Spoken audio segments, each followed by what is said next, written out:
ata ilə bərabər bütün demək olar ki, ölkənin əksər həbsxanalarında olmuşuq. Yəni bu bizim üçün yeni həbsxanadır. Məsələn, bura gəlməmişdi. Bura yeni tikilib. Məsələn, yeni tikildiyi üçün də burada gəldi. Məsələn, o vaxt 2013-cü ildə Tofiq Yaqublu həbs olunanda və məhkəmə prosesi gedəndə həm Gəncədə saxlanılırdı. Sonra Şəki təcridxanası yeni istifadəyə veriləndi. Məsələn, ilk məhbusları Tofiq Yaqublu, İlqar Məmmədov və o İsmail hadisələrinə görə həbs olunanlar olmuşdular. İndi məsəl üçün biz demək olar ki, hər yeni açılmış artıq həbsxanalara belə gedirik.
Bu bizim vaxtilə 2013-cü, 14, 15, 16-cı illərdə getdiyimiz 13 Sarıcalı çəkmə müəssisəsinin bir başqa səmtidir deyək. Bizə görə çox uzaq yerdir, bəli şəhər mərkəzindən çox uzaqdır, qaldığımız yerdən çox uzaq yerdir. Ancaq indi üzü ora doğru gedirik. Hələ neçə həftə biz bura gələcəyik, onu da bilmirəm. Çünki bir qayda olaraq, bura yeni açılıb, amma bir qayda olaraq apellyasiya məhkəməsi dönəmində yenidən Kürdəxanın təcridxanasına köçürürlər. İndi Tofiq Yaqublu ilə bağlı necə qərar verəcəklər, onu bilmirik hələ. Amma ki, hələ apellyasiyanın məhkəməsinin vaxtı da bəlli deyil. Ata 2016-cı ilin 17 mart tarixində əfv sərəncamından azadlığa çıxmışdı. Elə həmin ilin avqust ayında mən Seymurla həbsxanada evlənmişdim. O qədər ki, o hər həftə sovqat aparmaq, getmək, gəlmək, yəni bir növ vərdiş olmuşdu. Hətta bax Seymur belə həbsxanadan çıxandan sonra elə bilirdim ki, yenə biz həbsxanaya gedib sovqat aparmalıyıq. Mən artıq o beynimdə o qədər oturuşub ki, hər həftə biz həbsxanaya getməliyik, sovqat hazırlamalıyıq. O dönəmə çox adapte ola bilmirəm. Sonra yenidən kimsə həbs olunur, ya ata, ya Seymur, kimsə həbs olunur, yenidən o dönəmlər təzədən başlayır. Ona görə heç vaxt mənim üçün o yad hisslər olmur onlar.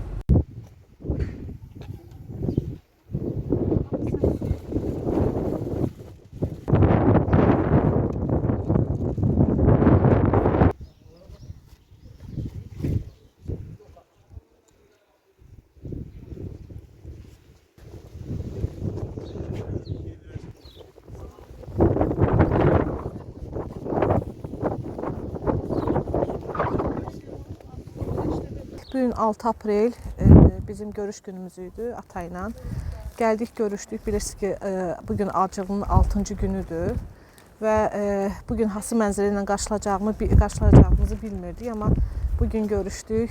Çox halsız idi və bugün üçün həkimin müayinəsindən sonra ürək döyüntüsü artıq 100-ə qalxıb. Dünən üçün 96 idi, 100-ə qalxıb. Təzyiqi 110-70 və dünəndən bugünə 1 kilo 100 qram çəki itirib. Bugün çəkisi 80, bugünlük üçün səhər ölçülüb 89 kilo 600 qram olub və 6 gündə Tofiq Yaqublu bu qədər sürətlə çəki itirməsi ciddi həyəcan siqnalı çalır. Çünki dəfələrlə acılıq aksiyası edir və heç vaxt bu qədər olmamış. Yəni bu qısa müddətdə demək olar ki, ortalama günə 1 kiloqram çəki itirir və bu qədər müddətdə belə olması çox bizi narahat eləyir.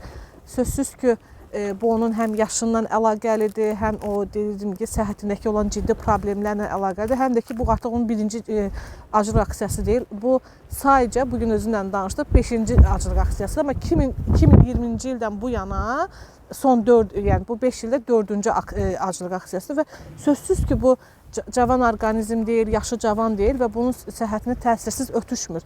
Sözsüz ki, təsirləri var, mənfi təsirləri var və bu da görünür.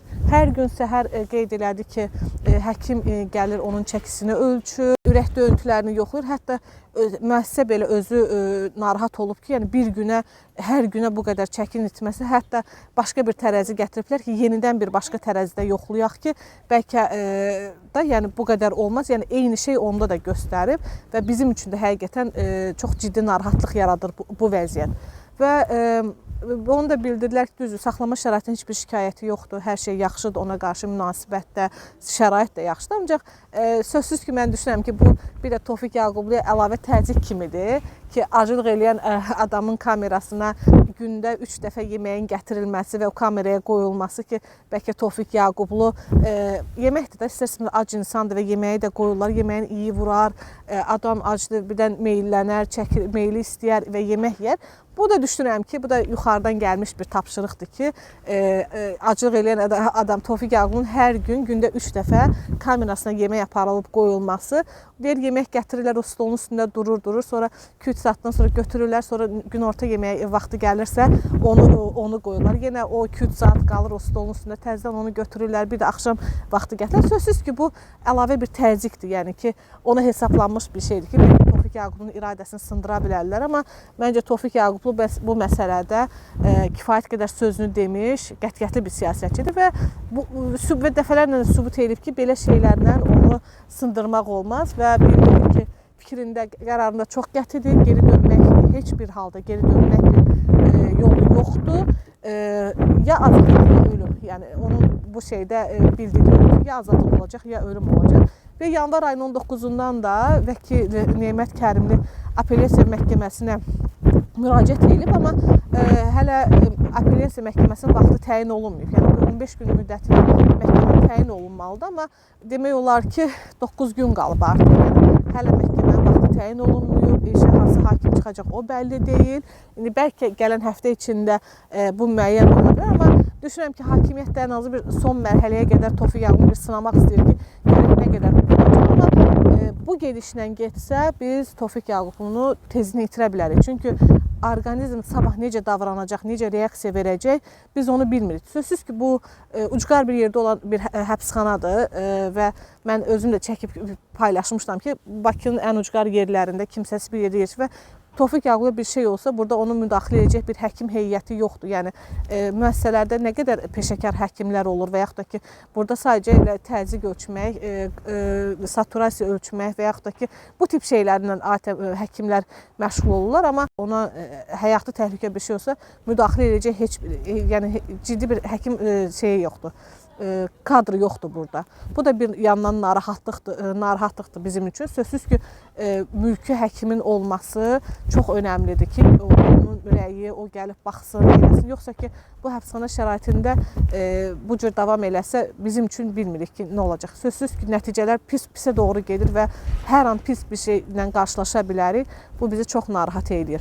Amma Tofiq Yaqublu'nun ölümü özünün də dediyi kimi bu ölkə üçün səssiz bir məsələ olmayacaq ki və Tofiq Yaqublu öldü, cəmiyyət də təəssüfləndi elədi. Bu belə bir şey olmayacaq əsla.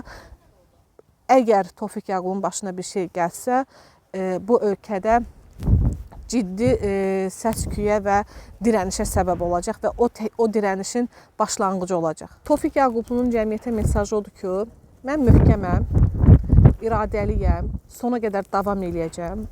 Bu fikrimdən bir addım belə olsa geri dönmək fikrim yoxdur.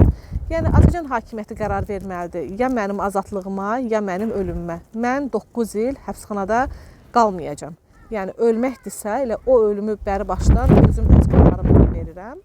Qərarı budur. Ancaq kifayət qədər möhkəmdir, iradəlidir. və heç bir qüvvə məni verdiyim qərardan geri çəkindirə bilməz.